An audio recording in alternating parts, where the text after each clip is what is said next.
ಪದ್ಮಶ್ರೀ ಪದ್ಮಭೂಷಣ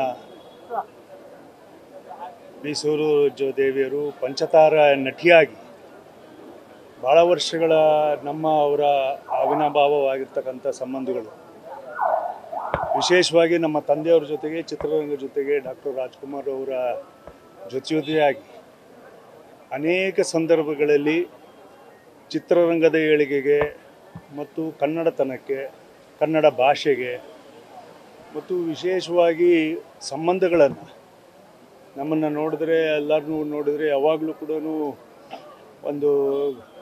ಒಬ್ಬ ಮಕ್ಕಳಾಗಿ ನಮ್ಮನ್ನು ಪ್ರೀತಿ ಮಾಡಿರ್ತಕ್ಕಂಥವ್ರು. ಮತ್ತು ಎಲ್ಲದಕ್ಕಿಂತ ಹೆಚ್ಚಾಗಿ ಅವರು ನಡೆಸಿರ್ತಕ್ಕಂಥ ಚಿತ್ರಗಳು ಬಬ್ರುವಾಹನ ಇರ್ಬೋದು ಅಥವಾ ಕಿತ್ತೂರು ರಾಣಿ ಚೆನ್ನಮ್ಮ ಇರ್ಬೋದು, ಅನೇಕ ಕಪ್ಪು ಬಿಳುಪಿಂದ ಹಿಡಿದು ಬಣ್ಣದ ಚಿತ್ರದವರೆಗೂ ಕೂಡ ಮತ್ತು 3 ಪೀಳಿಗೆಯ ಜೊತೆಗೂಡ್ಕೊಂಡು ಅಲ್ಲಿ MGR ಅವ್ರ ಜೊತೆಗೆ, ಶಿವಾಜಿ ಗಣೇಶ್ ಅವರ ಜೊತೆಗೆ, NT ರಾಮರಾವ್ ಅವ್ರ ಜೊತೆಗೆ ಮತ್ತು ಇಲ್ಲಿ ಡಾಕ್ಟರ್ ರಾಜ್ಕುಮಾರ್ ಅವ್ರ ಜೊತೆಗೆ ಮತ್ತು ಅನೇಕ ಕಿರಿಯ ನಟರುಗಳ ಜೊತೆಗೆ ನಿರಂತರವಾಗಿ ಚಿತ್ರರಂಗದ ಸೇವೆಯನ್ನು, ಕಲಾ ಸೇವೆಯನ್ನು ಮಾಡ್ಕೊಂಬಂದಿರತಕ್ಕಂಥ ಅಭೂತಪೂರ್ವವಾಗಿರತಕ್ಕಂಥ ಒಂದು ಜೀವ.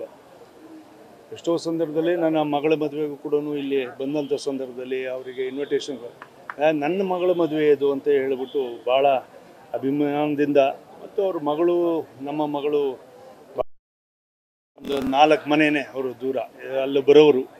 ಹಾಗಾಗಿ ಇವತ್ತು ನಮ್ಮ ಮನೆಯಲ್ಲಿ ಒಬ್ಬ ಹಿರಿಯ ಜೀವಿಯನ್ನು, ಚಿತ್ರರಂಗದ ಒಂದು ಹಿರಿಯ ಜೀವಿಯನ್ನು ನಾವೆಲ್ಲರೂ ಅಗಲಿದ್ದೀವಿ. ಅವರ ಕುಟುಂಬಕ್ಕೆ ಚಿತ್ರರಂಗ ಕಳ್ಕೊಂಡಿರ್ತಕ್ಕಂಥದ್ದನ್ನು ನಾವು ಯಾವುದು ಕೂಡ ತುಂಬಕ್ಕಾಗದಿರೋಷ್ಟು ಇದೆ. ಆದರೆ ಅವರಿಗೆ ದೇವರು ಅವರ ಮನೆಯವರಿಗೆ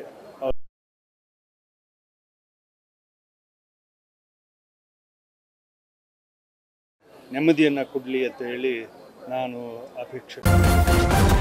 ನ್ಯೂಸ್ ಫಸ್ಟ್ ನಿರ್ಭೀತಿಯಿಂದ ನಿಮ್ಮ ಪರವಾಗಿ.